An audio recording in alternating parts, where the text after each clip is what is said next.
Friends, मैं नीरज निषाद आप सभी का अपने इस नए यूट्यूब चैनल पर स्वागत करता हूं, जिसका नाम है Neeraj music classes for TGT and PGT. ये चैनल स्पेशली म्यूजिक सब्जेक्ट के लिए बनाया गया है। जैसा कि आप सभी को पता होगा कि उत्तर प्रदेश में टीजीटी और पीजीटी की वैकेंसी जो है वो आउट हो चुकी हैं। उसमें म्यूजिक टीचर के लिए भी कुछ सीटें दी गई हैं। इसी चीज़ को ध्यान में रखते हुए हमने इस चैनल को बनाया हुआ है, ताकि इस पर ऐसे अभ्यर्थी, ऐसे स्टूडेंट जो भविष्य में म्यूजिक टीचर बनना चाहते हैं या म्यूजिक टीचर बनने की चाह रखते हैं, उनकी तैयारी कराई जा सके। आप जैसे किसी भी स्टेट गवर्नमेंट या फिर सेंट्रल गवर्नमेंट की स्कूल में अगर आप म्यूजिक टीचर बनना चाहते हैं, चाहे वो PRT music teacher, TGT, PGT, lecturer, assistant professor, तो आपके लिए ये चैनल काफ़ी उपयोगी साबित होने वाला है। इसके साथ साथ अगर आपके घर में या आपके रिलेशन में कोई बच्चा high school, intermediate, graduation, post graduation या फिर किसी भी संगीत महाविद्यालय में अगर वो पढ़ाई कर रहा है, जैसे प्रयाग संगीत समिति, गंधर्व महाविद्यालय, भातखंडे संगीत विद्यापीठ में, तो उसके लिए भी ये चैनल काफ़ी उपयोगी साबित होने वाला है। आपको इस चैनल पर म्यूजिक से संबंधित हर टॉपिक का अलग अलग से वीडियो मिल जाएगा। तो वीडियो का अधिक लाभ उठाने के लिए आप तो सबसे पहले चैनल को लाइक और सब्सक्राइब करें और बेल आइकन का बटन दबाना भूलें ना। आपको अगर कोई भी डाउट होता है तो आप हमारे कमेंट बॉक्स में जा कर के हमें कमेंट कर सकते हैं। हम आपकी डाउट को जल्द से जल्द दूर करने का भरसक प्रयास करेंगे। सब चैनल बनाया गया है म्यूजिक सब्जेक्ट की तैयारी के लिए, तो हम ज़्यादा समय ना बिताते हुए हम सीधे टॉपिक पे ही आते हैं। तो म्यूजिक, सबसे पहले हमारे लिए जान लेना ज़रूरी है कि म्यूजिक है क्या चीज़। अधिकतर लोग म्यूजिक को केवल गायन से ही समझते हैं, जबकि ऐसा नहीं है कि म्यूजिक केवल गायन है। म्यूजिक गायन, वादन और नृत्य तीनों के सामूहिक रूप को हम संगीत कहते हैं। गायन, वादन और नृत्य तीनों के सामूहिक रूप को हम संगीत कहते हैं। या दूसरे शब्दों में हम ये कह सकते हैं कि जब हम अपनी मन की भावनाओं को सुर और ताल के साथ व्यक्त करते हैं तो वही संगीत होता है। संगीत के बारे में कुछ ब्रह्मा ने सरस्वती को दिया था, सरस्वती ने उसको नारद को दिया, नारद ने फिर उसको भरत को दिया, भरत ने ही अपने नाट्यशास्त्र के माध्यम से पूरे जनमानस में संगीत का प्रचार प्रसार किया। तो ये हो गया संगीत के उत्पत्ति के बारे में जो मैंने आप लोग को बताया। अब आप लोग गाते हो संगीत में राग रागनी आप लोग गाते हो, तो हम सीधे आते हैं आज, क्योंकि बहुत डिटेल में नहीं जाऊंगा। सबसे पहले आप लोग को थोड़ा जो बहुत इंपॉर्टेंट चीज़ है मैं वही आप लोग को बताऊंगा। अदर्स आप लोग खुद आप लोग देख लीजिएगा उसको, जो इम्पॉर्टेंट है मैं वही चीज़ बताऊँगा। जैसा कि हम लोग राग गाते हैं, तो हमें राग के बारे में जानना ज़रूरी है कि राग आखिर है क्या चीज़। अब राग है तो राग की उत्पत्ति होती कहाँ से है? तो राग की उत्पत्ति थाट से होती है। अब थाट क्या चीज़ है? तो थाट क्या चीज़ है? सप्तक के 12 स्वरों में से जो होता है, सप्तक के 12 स्वरों में से मुख्य 7 स्वरों को हम थाट कहते हैं। सप्तक के 12 स्वरों में से 7 मुख्य क्रमानुसार स्वरों को हम थाट कहते हैं। या फिर दूसरे शब्दों में हम ये कह सकते हैं कि 7 स्वरों का वह समूह जिसमें राग उत्पन्न करने की क्षमता हो, हम उसे थाट कहते हैं। अब थाट के बाद आता है जन्य थाट या फिर जनक थाट आप कह सकते हैं। जनक थाट किसे कहते हैं? जनक थाट तो वैसे तो हमारे उत्तर भारतीय संगीत में 10 थाट माने गए हैं, 10 से राग उत्पन्न होते हैं। जनक मतलब होता है पिता। जनक थाट होता है ऐसा थाट जो रागों का जन्म कर रागों को जन्म दे सके। तो हमारे उत्तर भारतीय संगीत में 10 थाट है, लगभग 10 को हम ये जनक थाट कह सकते हैं। कि ऐसे थाट जिनसे राग की उत्पत्ति हो सकती है, हम उसे जनक थाट कहते हैं। ऐसे थाट जिनसे रागों की उत्पत्ति हो या उनमें राग उत्पत्ति करने की क्षमता हो, उन्हें हम जनक थाट कहते हैं। ये हो गया थाट के बारे में मैंने आप लोग को बताया। अब आगे बारे में बताऊंगा राग क्या चीज़ है। राग का डिफिनीशन आप लोग ध्यान दीजिए कि कम से कम 5 और अधिक से अधिक 7 स्वरों से निर्मित वह सुंदर रचना जो हमको सुनने में अच्छी लगे, हमारे कानों को सुनने में अच्छी लगे, हम उसे राग कहते हैं। कम से कम 5 अधिक से अधिक 7 स्वरों से निर्मित वह सुंदर रचना जो हमको सुनने में अच्छी लगे, हम उसे राग कहते हैं। राग के 10 लक्षण भी माने जाते हैं, जैसे ग्रह, अंश, न्यास, अल्पत्व, बहुतत्व, इतने करके हैं। इसके बारे में मैं आपको एक अलग से वीडियो बना के दूंगा पूरे डिटेल में, उसको भी आप लोग, क्योंकि ये जो चीज़ मैं आप लोग को बता रहा हूँ ये बहुत ही इंपॉर्टेंट चीज़ है। इसके बाद आपका आता है आश्रय राग। आश्रय राग किसे कहते हैं? जैसा कि अभी मैंने आप लोग को पीछे थाट के बारे में बताया, हमारे उत्तर भारतीय संगीत में 10 थाट हैं। तो हमारे उत्तर भारतीय संगीत में 10 थाट हैं। तो उन 10 थाट के जो अपने मेन राग होते हैं, जो अपने थाट के नाम वाले राग होते हैं, जैसे राग खमाज है, राग खमाज है, तो इसका थाट क्या होगा? खमाज, यानी थाट खमाज भी है, राग खमाज भी है। थाट कल्याण, तो उसका राग जो है कल्याण है। मारवा थाट है, तो मारवा का जो है राग, मेन राग है वो मारवा है। तोड़ी है थाट, तो उसका मेन राग जो है वो तोड़ी है। तो अपने ही नाम वाले थाट से जो राग उत्पन्न होते हैं हम उसको आश्रय राग कहते हैं। यानी 10 थाट हैं तो आश्रय रागों की संख्या भी 10 होगी। ये आप लोग को मैं बहुत ही मतलब टेक्निकल चीज़ मैं आप लोग को बता रहा हूँ, इस चीज़ पे आप लोग पूरी तरीके से ध्यान दीजिएगा। यानी 10 थाट हैं तो हमारे यानी अपने ही नाम वाले थाट से उत्पन्न जो राग हैं उन्हें हम आश्रय राग कहते हैं। यानी आश्रय रागों की भी संख्या 10 होगी। आशा करता हूँ कि आप सभी लोग को समझ में आ गया होगा। आपका आता है जन्य राग। जन्य राग क्या चीज़ है? ऐसे राग जो थाटों द्वारा उत्पन्न होते हैं लेकिन अपने थाट का नाम नहीं लिए होते हैं, दूसरा नाम उनका होता है, उनको हम जन्य राग कहते हैं। जैसे आप राग देश ले लीजिए। राग देश जो है वो खमार थाट से उत्पन्न राग है। तो खमार थाट से उत्पन्न राग है, जबकि खमार थाट का जो मेन राग है वो खमाज राग है, तो उसको हम आश्रय राग कहेंगे। लेकिन खमार थाट से मेन राग को छोड़ करके जो अदर राग हैं उनको हम क्या कहेंगे? जन्य राग कहेंगे। या मारवा थाट से आप देख सकते हो, मारवा जो थाट है, मारवा थाट से उत्पन्न एक सोनी राग है। तो मारवा थाट का जो मेन राग हो तो मारवा है, लेकिन जो सोनी है वो उसका जन्य राग है। यानी अपने नाम वाले थाट से जो उत्पन्न राग है मेन, वो तो 10 ही राग हैं, वो आश्रय राग हैं। उसके बाद अदर जो राग हैं थाटों से उनको हम जन्य राग कहते हैं। इसके बाद आता है जन्य राग के बाद आपका आता है, जैसे आप राग गायन करते हो तो उसमें जाति भी आती है। जाति क्या चीज़ है? जाति वह चीज़ है, ऐसा शब्द जिससे हमें राग में लगने वाले स्वरों की संख्या का बोध होता है, हम उसे जाति कहते हैं।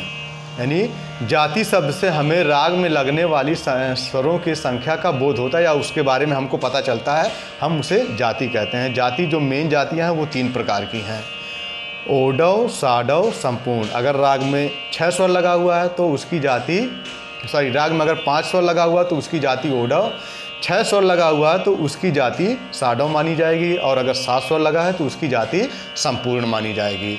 इन्हीं तीनों जातियों को आपस में मिला करके कुल मिला के 9 जातियाँ हो जाती हैं। इन्हीं जातियों को, 3 मेन जातियों को मिला करके कुल आपस में 9 जाति हो जाती हैं मिल करके। बाद आपका आता है स्वर किसे कहते हैं। तो स्वर के बारे में आप लोग जान लो कि 22 श्रुतियों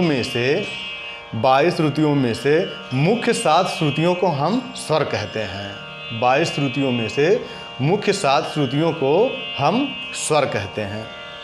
अब स्वर में भी जो है 2 प्रकार हैं, शुद्ध स्वर हैं और विकृत स्वर हैं। शुद्ध स्वर वो स्वर होते हैं जो अपने स्थान से ना कभी ऊपर जाते हैं ना कभी नीचे आते हैं, इन्हें हम शुद्ध स्वर कहते हैं।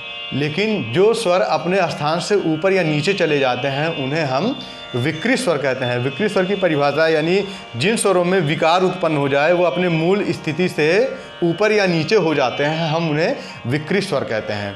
विकृत स्वरों की संख्या जो है वो होती है 5।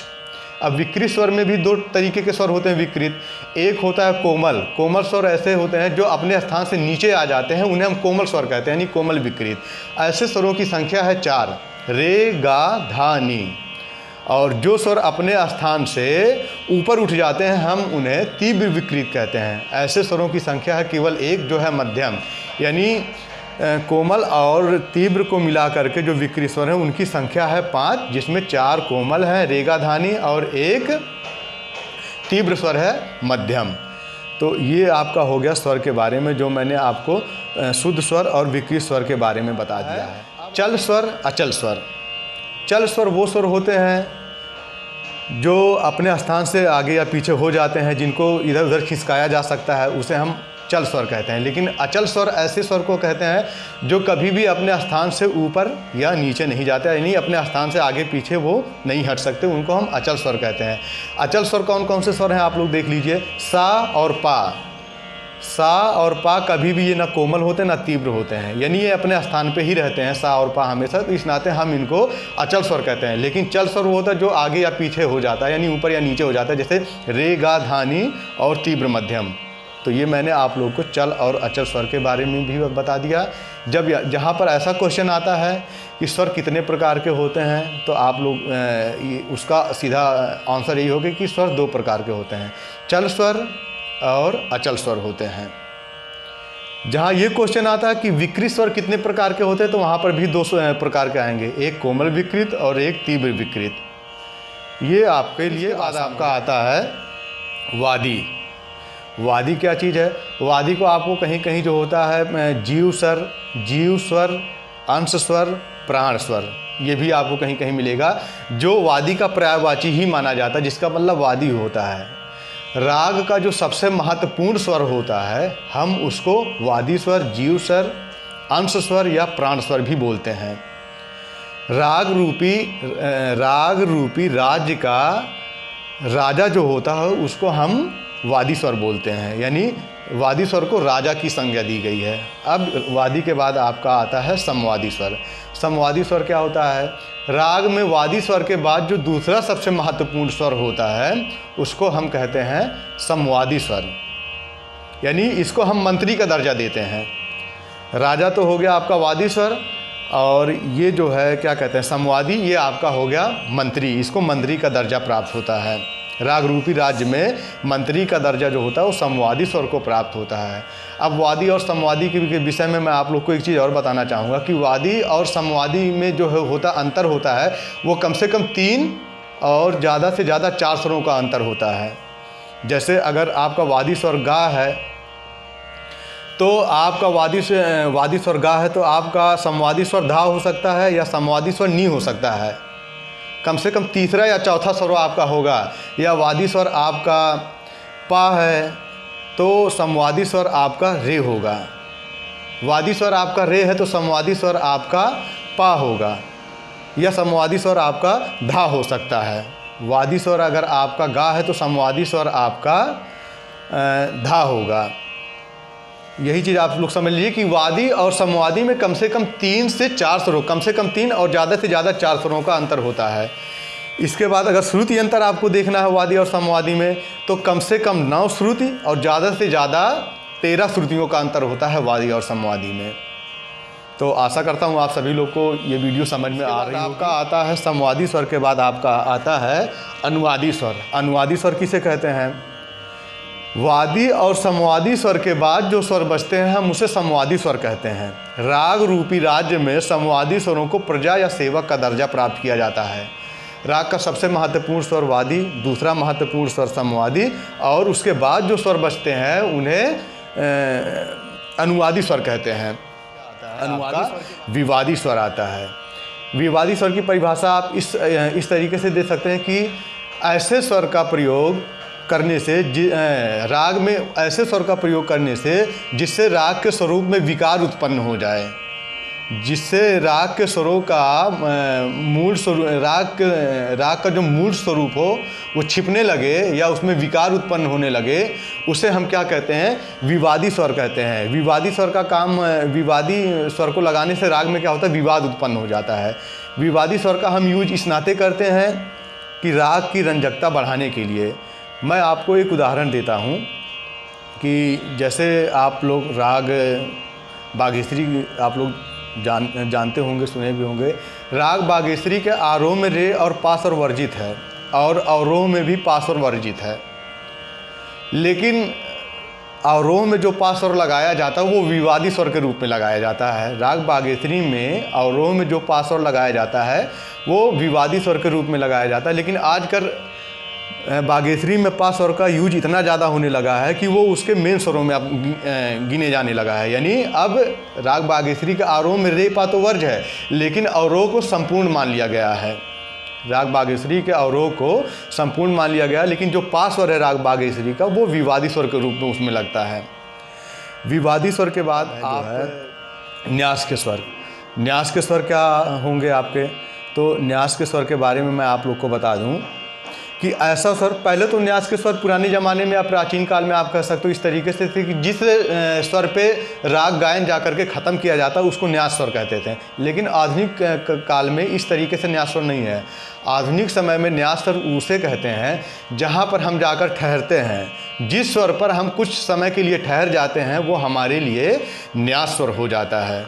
जैसे मैं आपको एक एग्जांपल दे रहा, अभी मैंने राग बागेश्वरी के बारे में आप लोग को बता रहा था। तो राग बागेश्वरी का जैसे न्यास स्वर आप कह सकते हो सा, मा और धा स्वर। यहाँ पर हम क्या करते हैं, आकर के इस स्वरों पे हम क्या करते हैं, आकर के ठहर जाते हैं। मैं आपको दिखा रहा हूँ कैसे आपको ठहरना होता है। सा सनी सा गा मा नि सा गा मा धा नि सा सा नि धा म म प द ग। ये इस तरीके से मैंने आप लोग को बताया। सा, मा और धा पर मैंने जिस तरीके से रुका वहाँ पर आके, तो ये आपका राग बागेश्वरी का न्यास स्वर। न्यास स्वर के बारे में फिर से मैं एक शब्दों में आप लोग को बता रहा हूँ कि जिस स्वरों पे हम कुछ पल के लिए ठहरते हैं वो राग का न्यास स्वर होता है। न्यास स्वर आप अपने हिसाब से भी बना सकते हो। अब आपका आता है न्यास स्वर के बाद जो है आपका आता है बंदिश। बंदिश किसे कहते हैं, तो बंदिश के बारे में आप लोग जान लो कि सार्थक शब्दों का वह समूह जो किसी राग के स्वरों में बंधा हुआ हो और उस राग के नियमों का पूर्ण रूप से पालन करता हो, हम उसे बंदिश कहते हैं। सार्थक शब्दों का वह समूह जो किसी राग के स्वरों में बंधा हुआ हो और उस राग के नियमों का पूर्ण रूप से पालन करता हो, हम उसे बंदिश कहते हैं। बंदिश के दो भाग होते हैं। सबसे पहले होता है अस्थाई और दूसरा होता है अंतरा। अब इसके बारे में भी एक बहुत इंपॉर्टेंट चीज़ आप लोग ध्यान दीजिए कि अस्थाई में हमेशा मंद्र और मध्य सप्तक के स्वर लगते हैं। अस्थाई में अधिकतर मंद्र और मध्य सप्तक के स्वर लगते हैं और अंतरा जो होता है उसमें मध्य सप्तक के ऊपरी भाग का और अधिकतर तार सप्तक में के स्वर लगते हैं। यानी अस्थाई जो होता है वो नीचे होता है और अस्थाई से ऊपर हमेशा अस्थाई से ऊपर अंतरा होता है। तो ये चीज़ आप लोग ध्यान दीजिए अस्थाई और अंतरा के बारे में। अब आपका आता है जो है अलाप। अलाप क्या चीज़ है? अलाप राग में लगने वाले स्वरों को जब हम धीमी गति में करते हैं तो उसे हम अलाप कहते हैं। राग में लगने वाले स्वरों को जब हम धीमी गति में करते हैं तो हम उसको क्या कहते हैं? अलाप कहते हैं। जैसे मैं आप लोग को राग यमन में एक अलाप करके बता रहा हूँ। सा स निर गर नीर सा निर्गर पार सा। तो ये क्या हो गया? राग यमन में ये अलाप, यानी राग के स्वरों को मैंने लेकर के आराम आराम से जब मैं चला तो उसको हम क्या कहेंगे? अलाप कहेंगे। अलाप के बाद अलाप भी दो तरीके का होता है। एक तो आप स्वर में करते हो, दूसरा आप आकार में करते हो। ये आपका आकार में अलाप हो गया। अब इसके बाद आपका आता है तान। तान क्या चीज़ है? राग में लगने वाले स्वरों को जब हम तीव्र गति से गाते हैं तो उसे तान कहते हैं। कम से कम अलाप के 2 गुनी स्पीड में होना चाहिए। उसी स्वर को अगर हम स्लो में गाएंगे तो वही अलाप हो जाएगा और उसी स्वर को हम तीव्र गति में यानी तेज़ी से गाएंगे तो वही आपका क्या हो जाएगा? तान हो जाएगा। तान का भी मैं एक एग्जांपल आप लोग को दे दे रहा हूँ। सा निरे ग म प म ग रे निरे सा आ प म ग ग रे निरे सा। यानी जब हम राग के स्वरों को तीव्र गति से गाते हैं तो वो आपका तान हो जाता है। तान भी दो तरीके का होता है, एक स्वर में होता है और एक आलाप में आपका आकार में आप कह सकते हो, जो मैंने दोनों करके आपको दिखा दिया। ये आपका आकार में ही तान हो गया। तो मैंने आपको आलाप और तान के बारे में बता दिया। आप सम प्राकृतिक राग जान लीजिए। सम प्राकृतिक राग क्या होता है? हम जैसे कोई राग गाते हैं तो उसका एक समप्राकृतिक राग होता है, यानी उससे मिलते जुलते जो राग होते हैं उसको हम समप्राकृतिक राग गाते हैं। जैसे मैंने अभी आपको यमन के बारे में बताया, इससे पहले मैंने आपको बागेश्वरी के बारे में बताया, तो अभी यमन के बारे में मैंने बताया। तो यमन से जो मिलता जुलता राग है आप उसको बिहाग राग को ले सकते हो। राग बिहाग जो होता है यमन राग से या यमन कल्याण राग से मिलता जुलता राग है। इससे पहले मैंने आपको बागेश्वरी के बारे में भी थोड़ा सा बताया था। तो बागेश्वरी राग का जो समप्राकृतिक राग होगा वो आपका हो जाएगा भीम पलासी राग, यानी उससे बहुत मिलता जुलता राग जो होगा उसको हम समप्राकृतिक राग या मिलते जुलते राग कहते हैं। तो ये आपका हो गया मिलते जुलते राग के बारे में। उसके बाद आपका आता है जो है गायन समय। गायन समय जो होता है, हर राग का एक अपना विशेष समय होता है गाने का। वो राग उसी समय गाने पे ज़्यादा ही मधुरता प्रदान करता है या ज़्यादा मधुर लगता है। राग के गायन समय के बारे में मैं आगे एक बहुत ही अच्छी वीडियो मैं बनाऊंगा काफ़ी डिटेल में, क्योंकि इस तरीके से इसको बहुत शॉर्ट में नहीं समझा मिलेगा। वो आपके अगले एग्ज़ाम में, हर एग्ज़ाम में वो आपको काम करेगा। अभी आगे और भी कई सारी वीडियो जाएंगी जो आपको केंद्रीय विद्यालय, नवोदय विद्यालय, उत्तर प्रदेश टीजीटी पीजीटी के लिए, Rajasthan TGT PGT, Haryana TGT PGT, Delhi TGT PGT यानी DSSB के एग्ज़ाम के लिए भी काफ़ी लाभदायक होगा। मेरी सारी वीडियो स्पेशली कंपटीशन और ऐसे बच्चों के लिए है जो अभी अध्ययनरत हैं, उन्हीं के लिए होगा। तो एक बार मैं फिर से आप लोगों को लिए बोलूँगा कि अगर आपको जो चीज़ ना समझ में आया होगा, आप कमेंट बॉक्स में आकर के दोबारा हमसे वो सवाल पूछ सकते हैं। हम भरसक आपको समझाने का प्रयास करेंगे अपने तरफ से। वीडियो को लाइक करें, शेयर करें, सब्सक्राइब भी करें और बेल आइकन को ज़रूर दबाएं, भूलें नहीं। धन्यवाद।